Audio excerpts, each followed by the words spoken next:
Hello, everybody. Welcome to Conservatish episode 254. My name is Peter Edgar Feliciano. Wherever you're subscribed, watching, listening, you know what I'm fucking saying. It's been a long day, James. It's been a long day, but I'm doing well. Welcome. Wherever you're watching, make sure you subscribe, share, rate, review, or you're racist. You're double racist, actually, because James is an Asian that way, and I'm a Spic. So if you don't like our stuff, you're double racist. We're going to go ahead and, you can find me on Instagram at Peter_Feliciano, although I am heavily high beach ball size lady nuts. Good Lord. I think she's one of my fans. God bless her heart. Send me your panties. Okay. Wherever you're listening to me, make sure you subscribe. And James is our guest today. Yay. Thank you so much for joining me, James. I appreciate being here, man. I always have fun on the Conservatish show. It's one of the other only shows besides mine that we can just let loose and not give a fuck what people think about us. Exactly. Where can people find you and Pirate Radio, by the way? Everywhere. I'm pretty ubiquitous. Easiest way is to find me on Twitter at RealPersonPLTCS. You can go to my website, which is T as in Tom, A as in Apple, V as in Victor, show.com, where you can find links to all my different platforms. I'm on Rumble, I'm on DLive, I'm on Twitter, I'm on Twitch, I'm on CloudHub, I'm on Truth. So yeah, just find me over there if you really want an alternative to Twitter, but pretty much Twitter is my kind of daily home base. We do a lot of what's called spaces, if you're not familiar with Twitter, where it's a social audio platform that we all work together and talk to the community every day. Fantastic. Love your show. Every time I come on, I'm the what is it? The cultural attaché. That's right. So I talk about I was thinking about this. I was like, why do I want James on? Number one, I love having conversations with you all the time, but I'm more culturally focused. I like talking about race, like the evergreen stuff. You know what I mean? I talk about history, talk about the cultural, identity politics and things like that. So when it comes to a topic like Trump's arrest, I want somebody who really has done the work, done the research, who knows all the way in the back what's going on. And you are always that motherfucker. Every time I come on your show, I think, in fact, the last time I was all definitely 100% not anti-Trump, but I was pro DeSantis. And then I came on your show and I'm like, fuck, God damn it. I hate it when James makes me think, but you're one of the smartest and generous motherfuckers that I know. And I appreciate you coming on, sir. Oh, I appreciate those kind words. By the way, I apologize for the Professor Brown appearance. I'm at work, so I haven't had a chance to doll up, get my shit together. My hair's all wild. I got sunglasses. That's hiding the fact that my forehead's probably covered in grease and shit. So yeah, I apologize for my appearance, but nothing but the best for Conservatish. You are the best. God damn it. Even though you look like a. You look like Mr. Miyagi died 3 weeks ago. That's what. Hey. So James, Trump got indicted. Trump got arrested, quote unquote, the other day. Can you give us a little? How the fuck did this start? Obviously, there's been multiple things that they've been trying to play the cup game with him for a while in New York. In fact, the last one, I think it was Letitia James, was the initial, was the old DA, wasn't she? Yeah, and she's the state AG. This is what was it?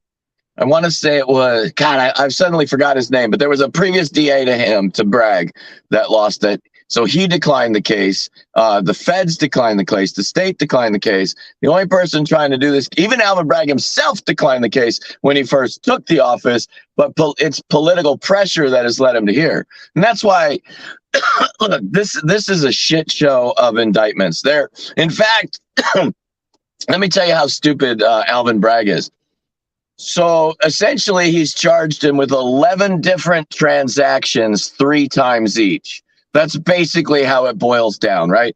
And so it's because of the way he's done it to say that each thing is a separate act, but he's including somebody else, an outside party, sending a freaking invoice to you. Now, I'm not sure, but I don't think it's a crime to get a bill in the mail. I've never heard of that crime. If it is, please let me know, because I got some motherfuckers to make some calls against. Hey, stop the bills, motherfuckers. I can indict you for this shit. So, right. First of all, there's 11 of those charges just wiped out, because that's just, he charged him for the invoice. And then you've got the general ledger entry, which is known as a voucher. All that is saying, somebody sent me some fucking mail. I'm putting it in the ledger. It's a bill. They sent me a bill. I received it on X date. Here's the bill. So how do you charge them for that? So there's another 11 wiped out. So now we're back down to basically 11. And those 11 charges are the ledger entries of legal services, monthly recurring payments to Cohen. Hello?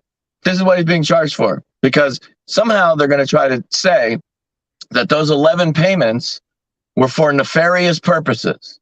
Now, I'm saying that very broadly, because Alvin Bragg himself has not defined what those payments were for. So now we have no underlying charge.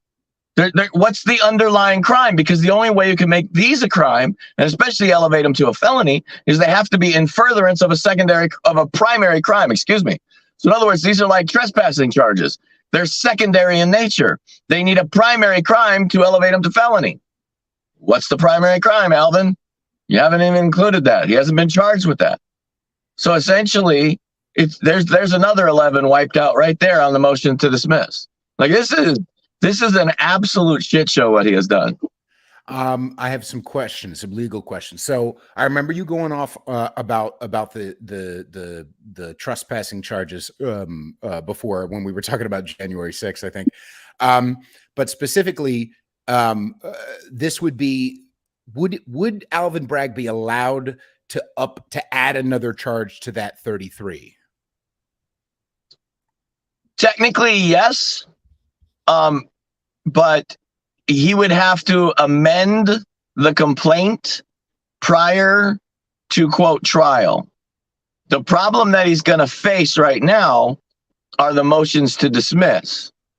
So I think, look, a lot of legal minds that are out and around, pretty much, I can tell you that the percentage is that, in general, Alvin Bragg has around a 30% chance of surviving the motions to dismiss. And I say motions plural because there's going to be multiple on multiple grounds. In order for Alvin Bragg to even bring this case outside the statutory of limitations, is that he's created this novel concept, and novel just means unique, first time, that kind of thing. So he's created this novel argument of the concept of tolling, and tolling means a pause. And so what the concept is that he wanted to indict him when Donald Trump was president, but because he was president, he couldn't indict him. Therefore, the statute of limitations was paused while Donald Trump was president in order to bring these charges. Now, here's where it gets really, really, really, really sticky for Alvin Bragg. These charges all stem from 2017, but Donald Trump at that point had completely relinquished all control of all the businesses of 400 plus companies and turned it all over to his sons. So he wasn't even in charge of the company at the time of these entries.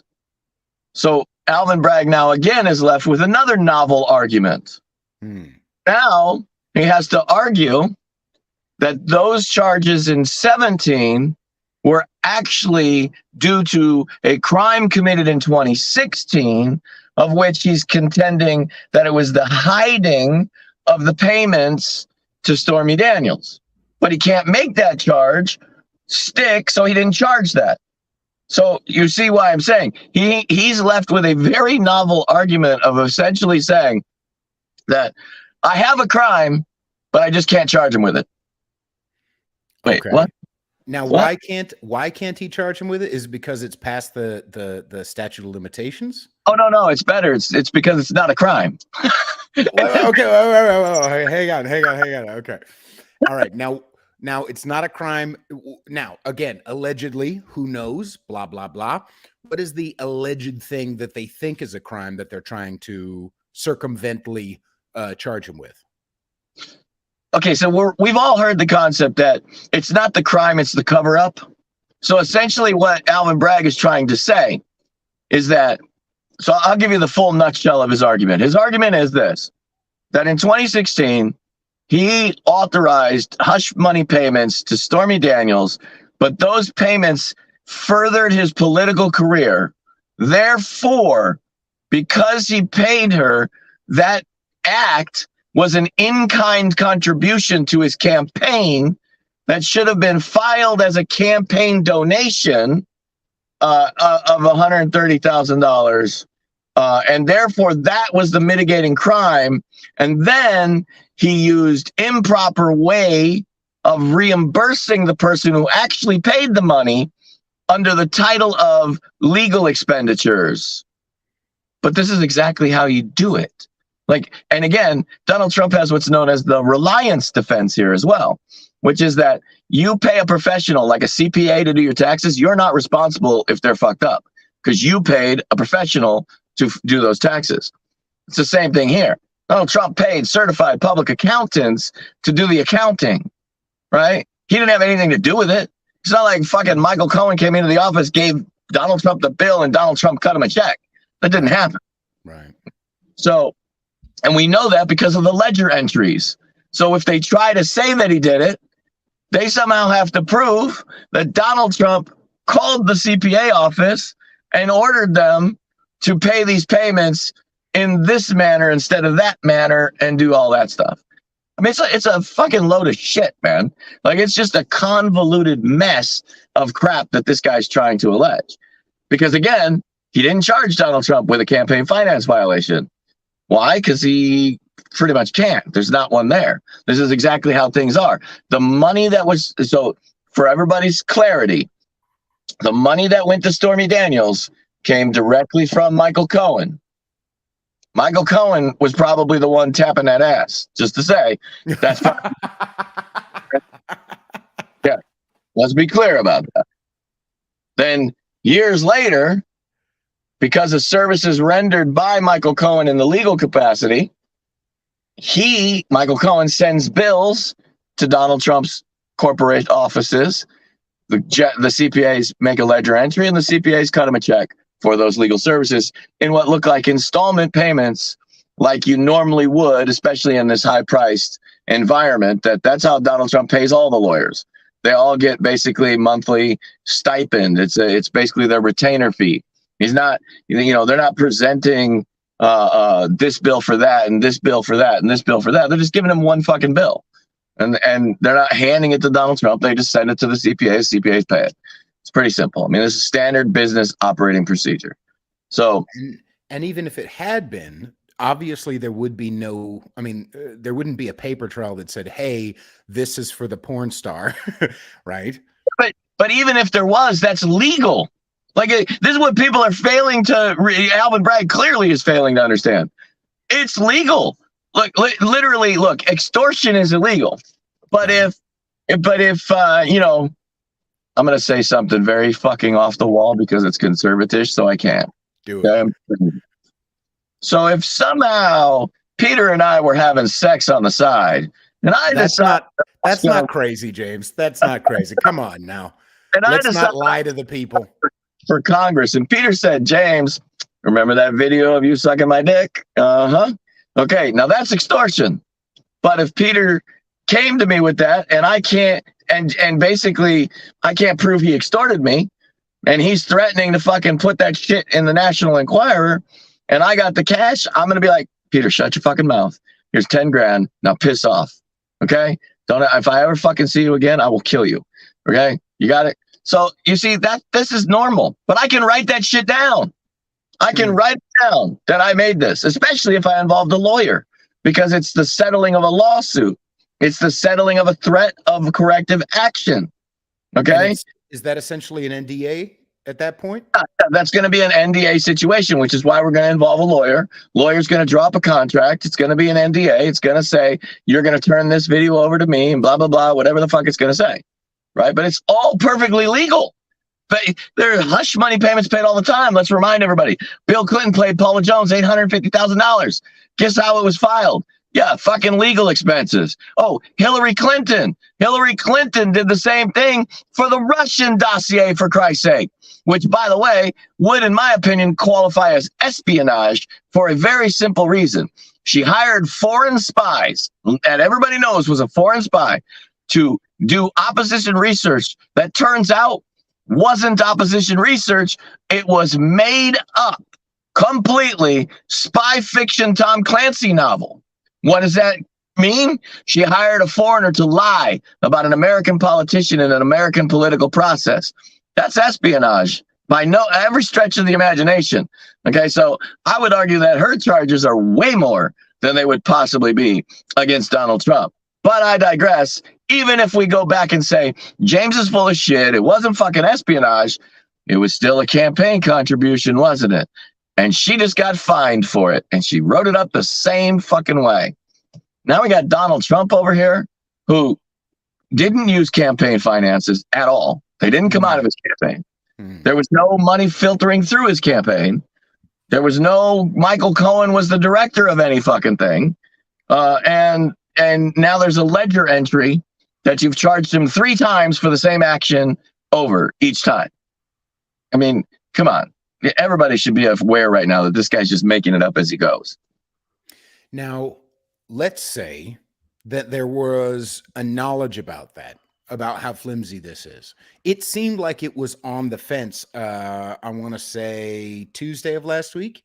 They were going to, we're going to do this. And then they didn't do it, right? They were going to, we're going to wait a little bit.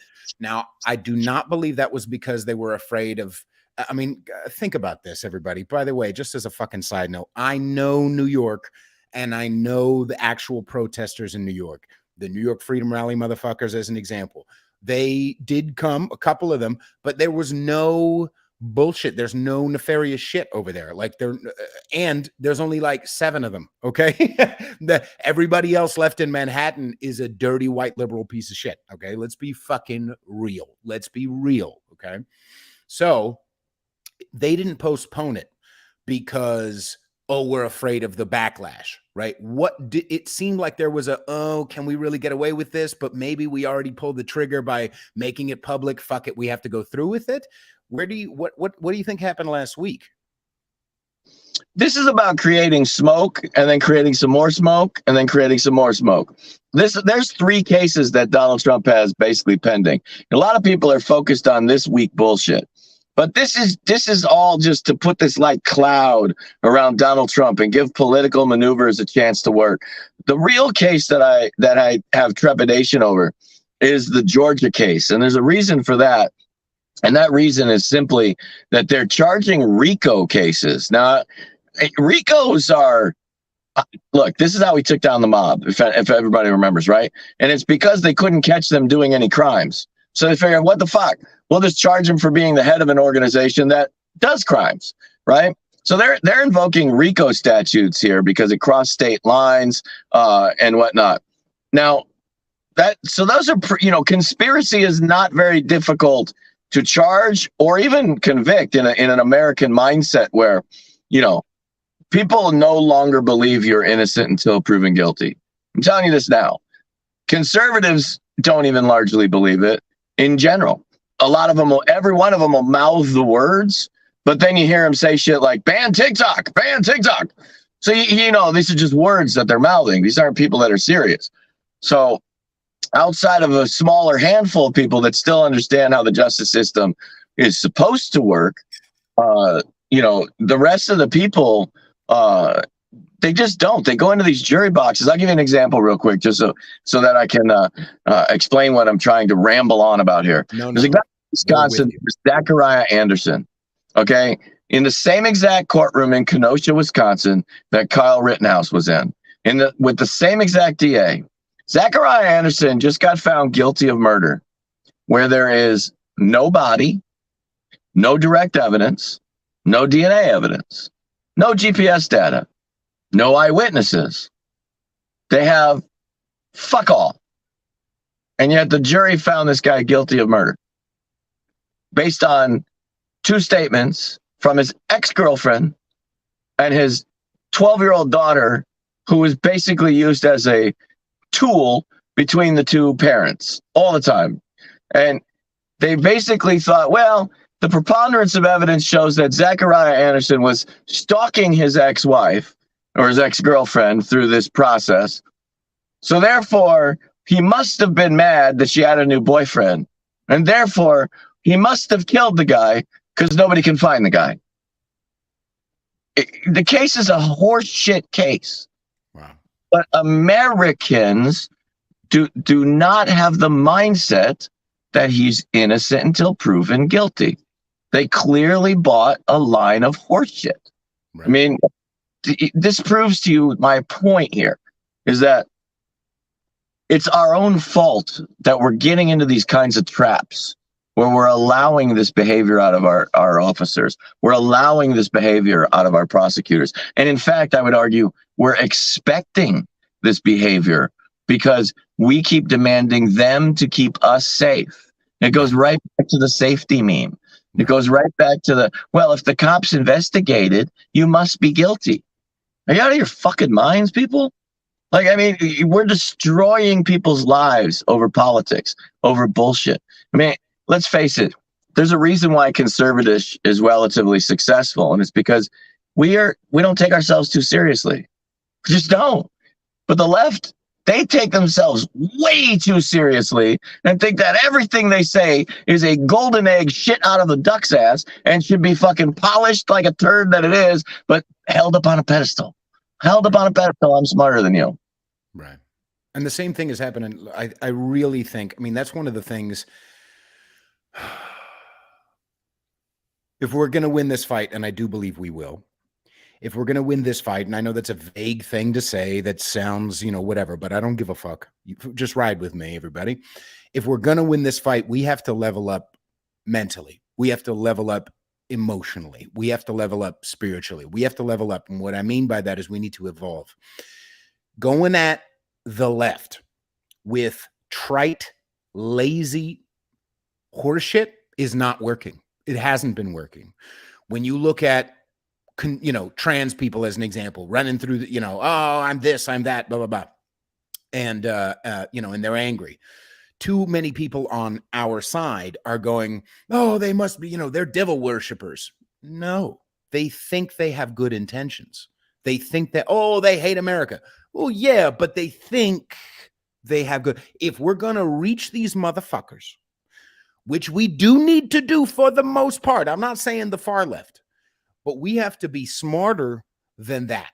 We have to be less intellectually lazy, because if we stick on that, motherfuckers in the center are going to be like, but I know trans activists and they don't hate America. They're not worshiping Satan. They're not pedophiles for the most part, right? Like they're going to realize that same thing that I've been trying to do on my fucking side, which is to humanize non-liberals, right? We need to understand the mindset of a motherfucker who could get so lost in fear that they're happy that Trump gets indicted on some horse shit.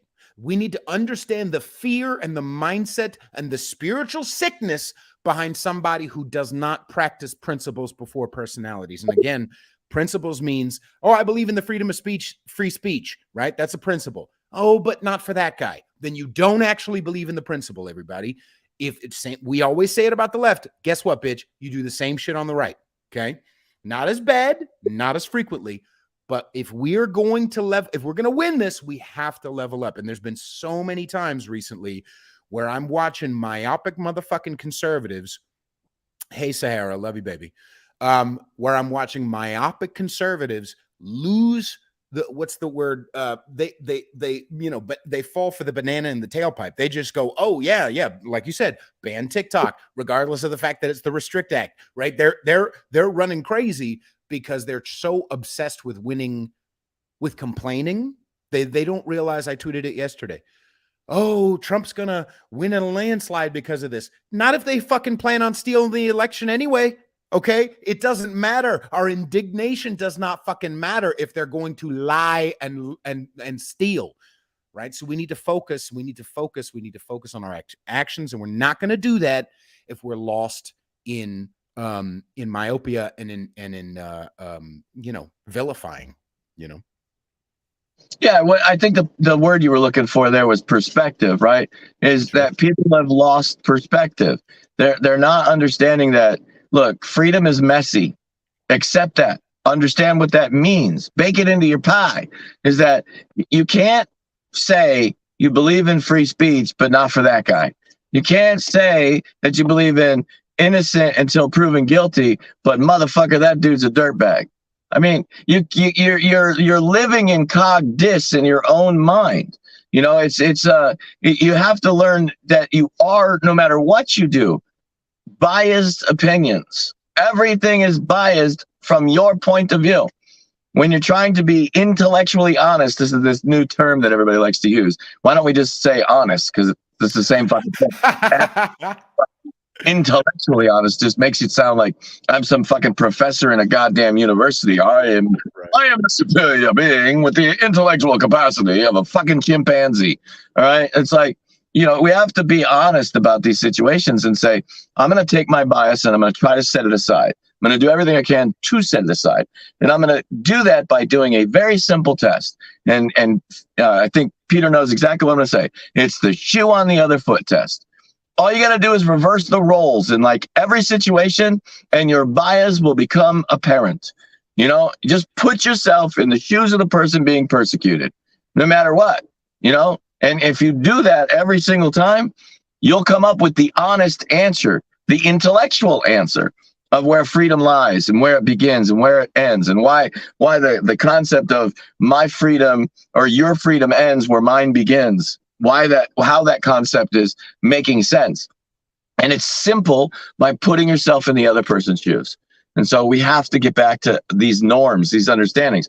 The problem is we see a vitriolic left that is willing to do and say anything to push their fucking power down on our throats.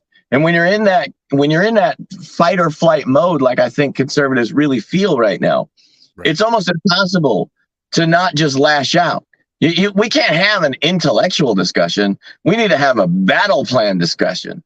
When you're trying to come after us and put us in jail because we protest, when you're coming after us and putting us in jail because of a fucking entry in a ledger, when you're coming after to take our freedom, our lives, our businesses away, when you're coming to take our churches, our ideological positions away from us, and force us to be mindless NPC slaves, there's no time for intellectual honesty. There's only time for fucking war. That's it. God, I like that. But in the interim, so here's an example. I was thinking about this example. I know we're here to talk about the Trump breakdown, but I want to or break down Trump stuff. But I also want to say, here's an example. Last week, I think you saw it. Everybody saw it, or a lot of people did.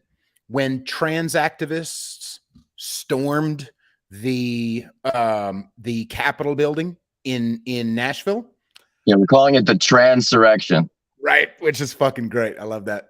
Great branding. But when that happened, I didn't really mind it. No. Hold it, everybody, because I know what you're saying. You're giving the trans and the children. Calm down, everybody.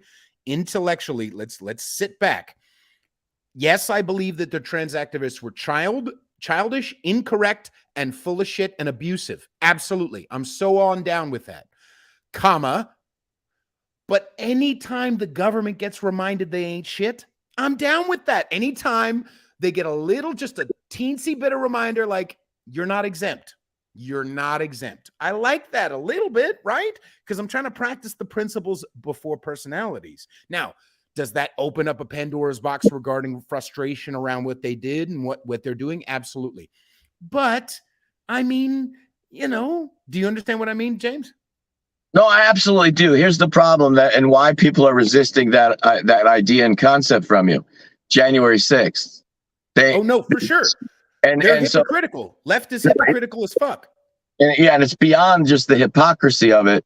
It's that nothing's happening to those people, right? Is that we're still persecuting J6ers for way less violent behavior than those people showed as insurrectionists. And yet over here, the media is completely doing the same BLM, Antifa, Summer of Love protest coverage about what happened here. That hypocrisy isn't just hypocrisy for the sake of it. These are real world consequences that go back to what I just said. How can we be intellectually honest when they are using the power of government to completely squash us like bugs and let them do whatever the fuck they want? You know, it's well beyond the intellectual argument of you know, oh, these are just hypocritic and hyperbolic statements and whatnot, and you know, we all need to just kumbaya and get along, because they're going to throw us in prison. And so I agree with you in principle. I actually 100% say anytime the government gets their fucking dicks thrown in the dirt, we should stomp on them. I mean, that's the way it should be. Problem is that, you know, they're coming after our side of the aisle for doing exactly the behavior that they have done over and over and over throughout history. With impunity. With impunity. With impunity. Right. And obviously that needs to be addressed. I'm not saying it doesn't, but I'm trying to address, you know, just approach as difficult as it might be, because I saw that video and I was just like, these fucking cunts, right? But and they're almost always, you know, upper middle class whites who are just bored and need to find some sort of, you know, importance. But what I'm saying is, you know, exactly like what I'm saying, regardless of not that it shouldn't be something, whatever, but if January 6th hadn't happened, I'd be like, man, fucking, you know, come on now. You know, we need to approach it. It's difficult to do, because like you're saying, we're getting entrenched, and we have been for a while, but we need to get untrenched from us versus them to the point where we don't,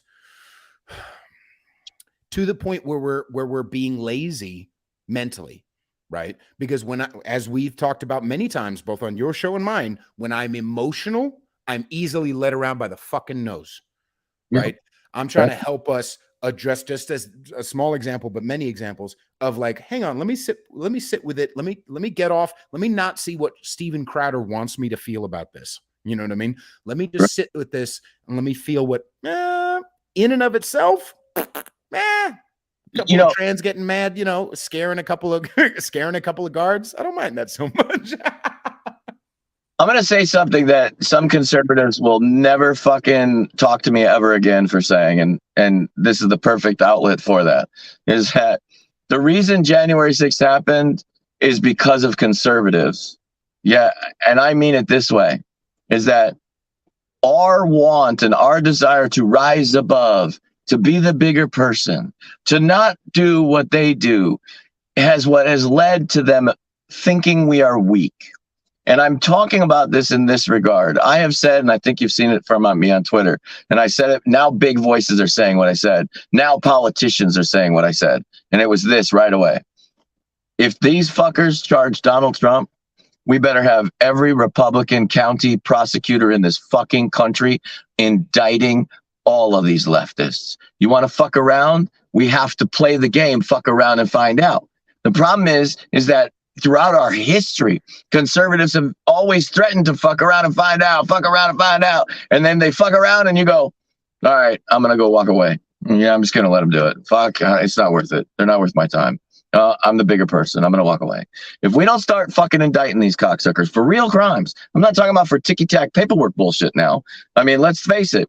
We can indict AOC for her Met Gala fucking emoluments bullshit that she did over there. Okay? We can indict the entire Biden crime family right now for the evidence that we have on the payments from China for doing absolutely no work, showing that this is a criminal fucking act, okay? We can indict Hillary Clinton, and the best part of indicting her is we can also make Jim Comey be the star motherfucking witness because he went on national television outlining her crime. You know, To the contrary, there was 152 emails that were classified, 52 email chains. I mean, anybody want to go check out the Socialist Mop over here on YouTube and watch that video again, just to remind yourself that he outlined every single crime that she had committed there. Oh, don't forget the bleach pit, destruction of evidence, destruction of government records. I mean, we can go on and on and on. But now we actually have reported in the news today that there are Republican county prosecutors about to do that very fucking thing. And it's about fucking time. Because if we don't teach these motherfuckers the lesson of the Pandora's box that they opened, they will never stop. And it will just be us that suffer. Look, we're headed to the path of destruction, okay? Rome is over. You understand? You're looking, I know people say, oh, fuck, that's way too hyperbolic. No, it's not. Because you have two choices now. You can either become a leftist or the country gets destroyed. You pick. That's your only choices. That's the choices they're leaving us. We are headed to an all-out civil war, or we are headed to the absolute abysmal death of the country. When you have this type of situation, you will only have the haves and the slaves, and that will be it. It's inevitable. If they can indict Donald Trump, they can indict any single one of you at any single moment. Don't forget, you all pay taxes. And even the people in the IRS, they don't know what the fuck is in that book that's thicker than I can even put on camera. They don't even know what's in there. So definitely I can arrest everybody in this audience right now as a criminal for the same ticky-tack bullshit that they're doing to Donald Trump. Exactly. Understand that. Figure out what the logic here is. That these people will never learn their lesson if you don't smack them upside the head with the fucking phone book. And there are ways, everybody, as you are very much aware, and I'm not, but I'm trying to be, because it does get too easy to be like, all right, how many guns do I have? But although that is important, but there are ways to smack them upside the head in a legal way, which those of us who are not legally minded as you are need to know about, right? So one of them, as an example, as you just said, is and I believe MTG is going to be looking at a lot of the Biden files this upcoming week. I think when she said she tweeted as soon as she gets back to Washington. So that's an interesting thing, and we're going to look forward to that. What are some other potential things that you see on the horizon as far as in the vein of smacking them back? Well, defunding the DOJ, defunding the FBI, taking away their tools, the Missouri v. Biden case that's in federal court that should actually have the result of restricting all the government and forcing them out of social media game. We have the Section 230 case about to be heard within the next few days for realigning how Section 230 was supposed to be interpreted. And if it's correctly read, then all of the censorship on all of the platforms will be forced out of business.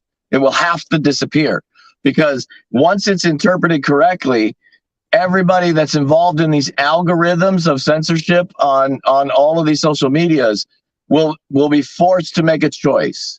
You either get to be a publisher or you get to be a free speech platform, but you don't get to be both. So you choose, and what are they going to choose? How many you think are going to choose publishing? Their entire business will crumble. It will put them completely out of business to operate under the terms and guidelines of being a publisher. Okay? Because what does it mean when that Section 230 is properly interpreted and they want to edit the content and they want to take political stances and they censor you through their algorithms and other self-dealing practices? It means that then they are liable for everything posted on their platform and can be held accountable, which means lawsuits, multi-million-dollar lawsuits for every infraction they're found. Okay? So it doesn't matter. The whole reason Section 230 was written was for good faith practices. In other words, removing illegal content. That was the restrictive continuation. Now, people love to take this term of otherwise offensive content to mean in the traditional plain text reading of the English language, meaning I was offended, so fuck you, they can remove it. Okay, no, there is a legal definition for otherwise offensive, and it is the fact that the lawmakers were trying to be forward thinking about products or things that fell under the listed guidelines that they could not foresee of the future. So in other words, they include pornography, right? But what's the definition of pornography? We don't want to have that ticky-tack argument. We want to put in there otherwise offensive material because it falls into that line in that list. Right. Okay? It's a legal definition, which is completely different than the plain text reading. And so in every case, in every law that you ever see that kind of stuff, the language there means items that would be considered consistent with the bullet point list that preceded that statement. That's how you read it legally. And so, in other words, the platforms themselves would be defined under Section 230 jurisdiction to only be allowed to be removing illegal content. That's it. It cannot be anything else. I can't imagine that world. I can't imagine that. And I pray for that world so much. Do you know, yesterday I had another post removed, everybody. I had another post removed on Instagram, which is where I have the most. I have 14.5 thousand followers, or 14.4 thousand followers on Instagram. I suddenly got, I think it's 1,200 followers since January. I'm kicking ass. It's great. But I'm still heavily shadow banned. And then I wasn't allowed to go live until I had something reinstated. And then because the other day I posted a meme that said, in fact, well, no, I can't. It's, suffice it to say, it was you know, that arm meme where two guys are like holding arms, right? I think it's Arnold Schwarzenegger. But one arm said the left and the other said super Christian conservatives. And in the middle, it says, thinking I say something's gay because I hate gays, right? It's like both sides of you motherfuckers are dumb as shit. I'm saying something's gay. Like, you know what I mean? Like I don't actually hate gays. And they removed that even though the point of the meme was that I like fucking gays, right? And so I wasn't allowed to go live. And then I had something else removed last night. Here's a fun little joke for y'all. I had two lesbians on my show last week, and who's a married couple who were using the word dyke to mention themselves. Okay. And the post got removed, right? I'm like, excuse me. They were calling themselves. And I looked up the hashtag DYKE, dyke, right? You know how many fucking posts there are on Instagram, everybody, connected to that hashtag? That's right, comma, not fucking removed. 675,000 posts on Instagram of lesbians calling themselves dyke with zero fucking consequence. And yet my lesbians, and not only that, I appealed it, and a real live person, we confirmed it's hate speech. Fuck white liberals in their fucking mouths. Anyway, sorry, I just had to say that. So if there was a world where I didn't have to worry about that, if I suddenly had the reins taken off, I would be bigger than Tom Cruise. You would be bigger than Tom Cruise. This is bullshit. Well, this is why the Restrict Act is trying to be written by these commie bastards in the Republican Party. Can the cheap seats hear me in the back? The right is pushing the Restrict Act, not the fucking commie leftists. Remember that. And the Restrict Act is like the Patriot Act on fucking super awesome steroids.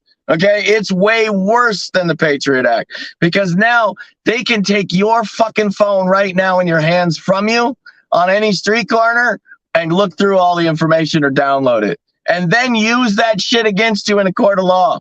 This is fucking bye-bye Fourth Amendment, bye-bye privacy, bye-bye. You don't get to have an opinion that's not government approved. Hello, Hitler. How you doing? Nice to meet you. These motherfuckers on the Restrict Act have lost their goddamn minds, and it's being pushed by Republicans. Lindsey Graham went on fucking television and was called out by Jesse Waters, and he's like, did I sound that? Well, fuck, you're the co-sponsor.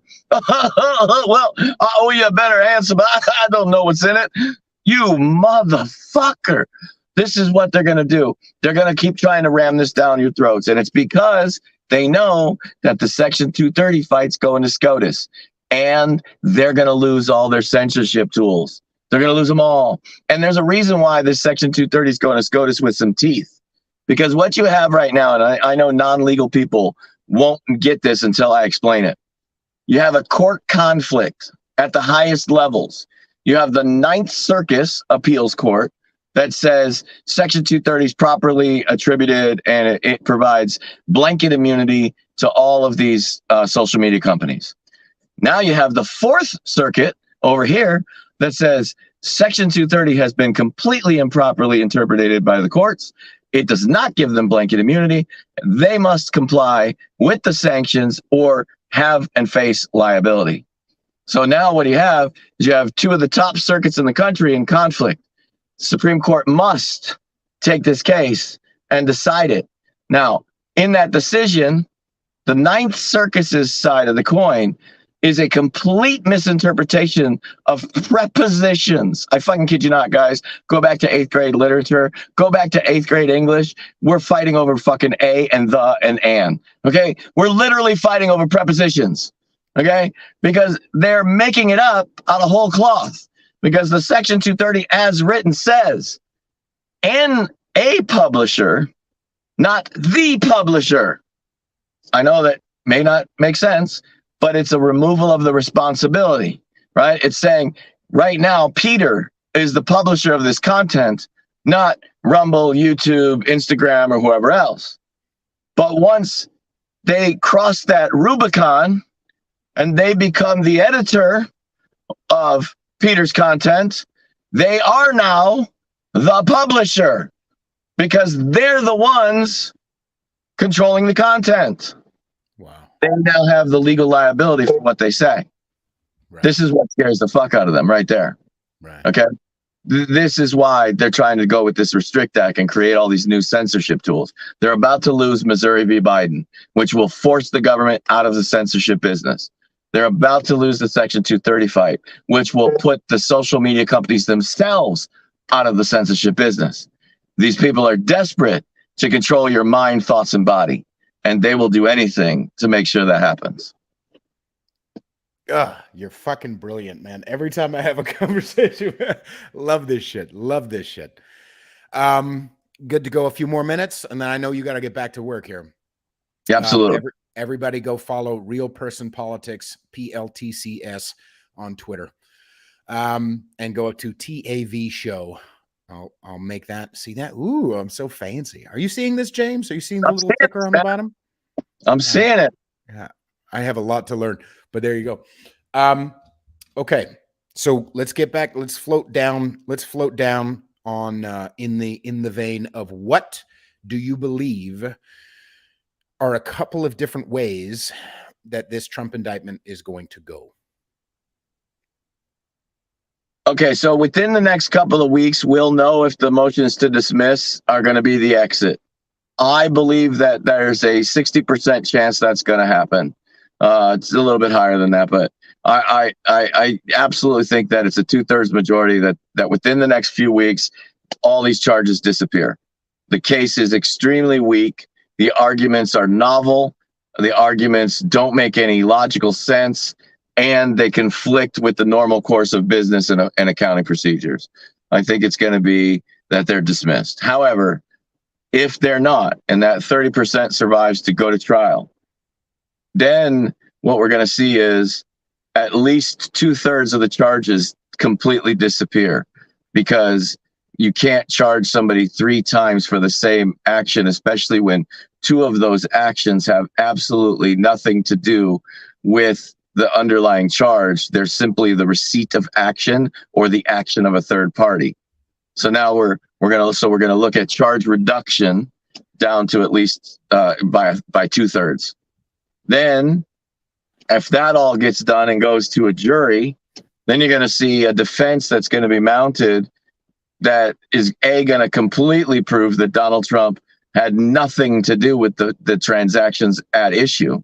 And you're going to see a prosecution that's going to flail to bring in every fucking novel, unique theory possible to say Orange Man is bad so that the jury convicts him on those charges. And then you're going to see a conviction. on all those charges. Why? Because it's fucking New York City. These crazy motherfuckers. They, It's I was gonna say it's fucking impossible to have. You gotta dismiss every single fucking juror in New York City. There's no fucking way. Oh, I'm impartial. Like, even one quick look at your Twitter, right? One quick look at your Instagram, you're not impartial. There's no way for them to. I mean, they got to go in to find a rock somewhere, look underneath it, and find a somebody who's impartial in New York City. There's no fucking way. I don't know how they're gonna even. Well, how many dismissal of jurors are there allowed in something like that, in a case like that? I don't remember exactly. I want to say it's basically something like each side gets. I'm just going to throw a number up there. It's like 10 to 15 strikes, and then you're basically stuck with it. There, you can still strike for cause if something, but that's completely up to the judge at that point. And it's very difficult to strike somebody for cause. They basically had to work for your opposition or something. It does happen, but it's very difficult. So, I forgot one step, which is the motion for change of venue. I just think that it'll get denied. I don't think they'll grant it, which is why I skipped it. But I think it's important to tell the audience there is that potential, that possibility. But the likelihood of it being overturned on appeals is going to be very, very high because of all the previous aforementioned problems that these charges and cases have. But we'll get a sense of that based on the motions to dismiss, because motions to dismiss are instantly appealable and do not have to wait for the conclusion of the case. So especially on these grounds where, the charges are wholly inadequate. So if the trial judge or the preliminary trial judge, I should say, doesn't grant the motion to dismiss on their own, then Trump's team, they're going to run right up the chain of command and try to get it dismissed at every appeals court possible, up to and including the potential of the Supreme Court, who is actually the least likely court, in my opinion, to actually grant it, because the Supreme Court tries to act like the court of God, and they don't like to get involved until the lower courts have made a decision. And so they really don't like to, second guess those judges unless they have clearly stepped outside the bounds. So, it's a unique proposition, but I really have confidence that the charge is being dismissed. If not, I fully expect a guilty charge. I really expect him to be found guilty. And I also then expect, for the first time in America's history, to have a president elected while he's behind bars, with a Secret Service detail, and the Oval Office will be moved into the jail.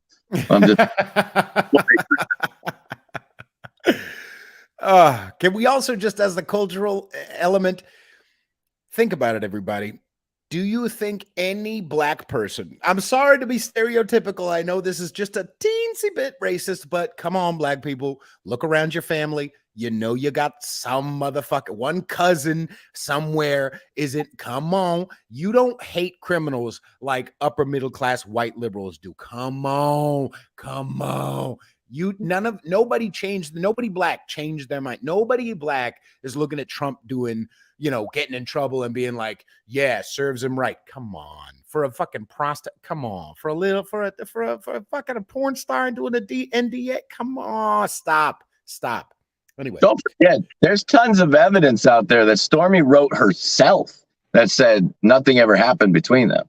So they're not even talking about that part of it. That's why they don't really want. Alvin Bragg does not want to try to bring Stormy Daniels in court in that way.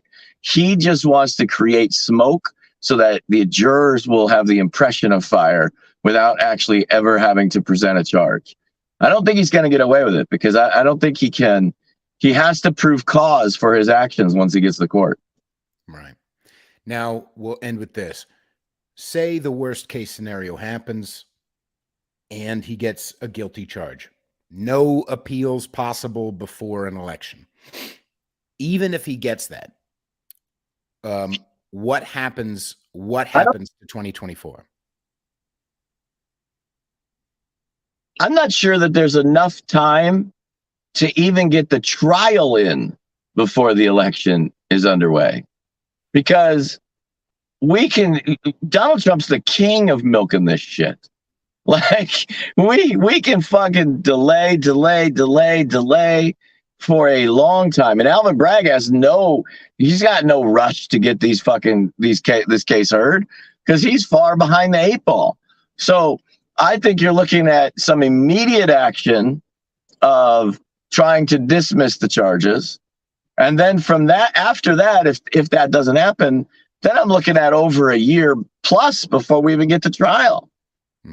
So it'll be strange to me if the trial happens before August of next year, which is fucking right in the presidential election time frame. So I'm not even sure this case could make it to trial before then. Interesting. Now, is a piece of you a little white-pilled when it comes to that? Is a piece of you feel like, oh, it doesn't even matter? Like, obviously, the indictment is bullshit. Obviously, this is some horrendous, draconian fucking communist cocksuckery. But does a piece of you feel like, oh, well, it doesn't even, it's like you said, is the smoke, the fact that it's brought up just to be smoke, does that give you a little hope in the grand scheme? No, I'll tell you, I think I'm more extreme than what you just laid it out. Because I have said this was the best thing that ever fucking happened to Donald Trump running for president. We have record fundraising that happened, over $12 million in 3 days, over $4 million in the first 24 hours. And 25% of them came from first-time donors and never before voters. Like, are you kidding? This is the best thing that ever happened. What has America First been telling everybody? The fucking system is rigged. The deep state is out to get us. They're coming for all of us. And what are the people that aren't on the America First train saying? Well, I'm not sure that's true. I think that's just hyperbole.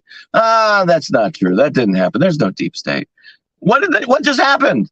Those people got smacked upside the head with the phone book, and they said, the deep state's right there. And those people are moving over. In fact, I'm hearing it on Spaces.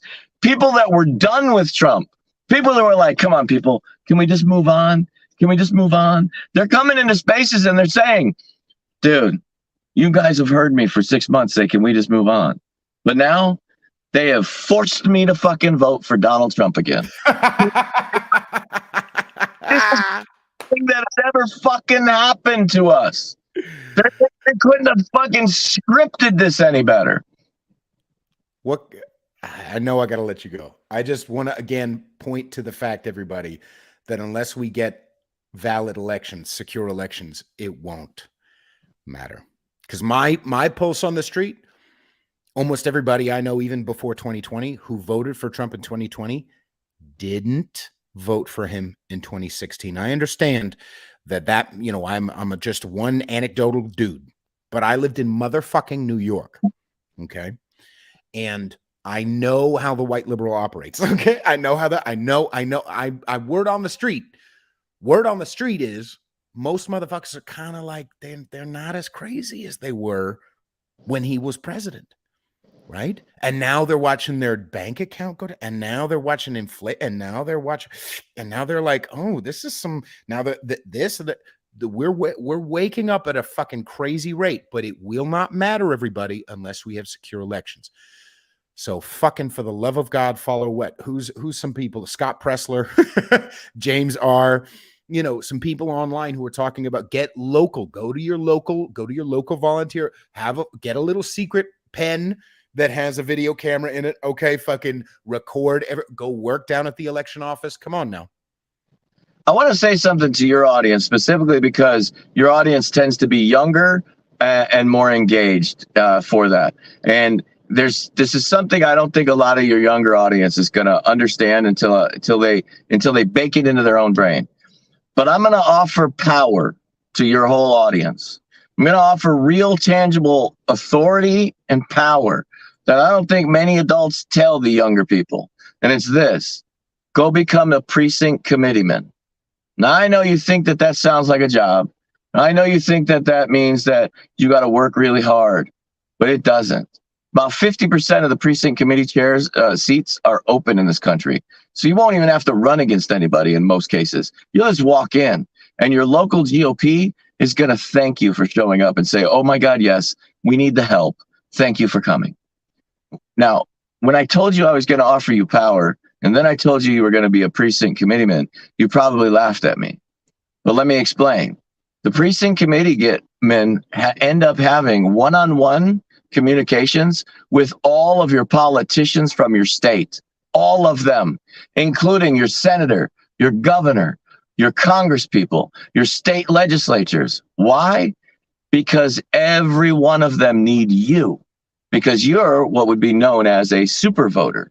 You're a person that's not only going to vote for them, you're a person that's going to knock on doors. You're a person that's going to work the phone bank. You're a person that is going to be behind and explaining policy initiatives to your neighbors. So they need you. And when they fuck up, you got their ear. And you are going to be right there telling them, listen, motherfucker, remember me? I knocked on 2 neighborhoods for you. Remember that? Well, guess what? We're having a barbecue with those 2 neighborhoods of people. And they all said that if you don't fucking do what we told you to fucking do, not only are we going to censor you, but we ain't knocking on any doors next season. We ain't going to help you. We're not going to explain your policy initiatives. And in fact, I'm going to work for your primary contender. And I'm going to make sure you don't sit in that seat next year. That's power. That's authority. That's getting shit you want done. I'm telling you right now, people that have never been a committeeman have no idea the level of power you actually have behind the politicians that are running your states and your federal government right now, because they need your ass. And you get to influence your fellow committeemen. And you all get to do little powwows and little fucking coffee clutches. And now they got a young, energized guy in there telling them all the new ideas that you think they don't have. Trust me. This is giving you and offering you a real power in the party. And don't forget, that's America First mission, is fuck these GOP rhino cocksuckers. America First is not only running the vote, we're here to take over the fucking structure. Now let's get moving and take that fucking thing over. Goddamn right. Well done. Well done, sir. So everybody go fucking listen. Go listen to James. Go follow up. District Committeeman. That's what we're looking for. Beautiful. Yep. Precinct. Sorry. Precinct commitment. I know it's a shitty title. We should fucking change the name as soon as you guys get in there. Call it the fucking Wolf Pack or some shit. The Hangover, the Hangout. I don't give a shit. Precinct sounds like you're fucking 80 and fucking wearing diapers, but it is what it is. We'll call it Big Dick Voters. That's what we'll do. There you go. Big swinging dicks. Exactly. Ladies and gentlemen, go follow RealPersonPLTCS on Twitter. He's got not only spaces, he's got a weekly show called Pirate Radio on Friday nights that I am sometimes acquainted with. He's got Ladies of Liberty on Saturday nights. And you can find him not just there, but also at tavshow.com. That's tavshow.com. Anything else you want to promote, sir? No, I'm good, man. I appreciate your time. I got to get back to work before somebody cuts my balls off. You're amazing, sir. Appreciate you. Bye, everybody.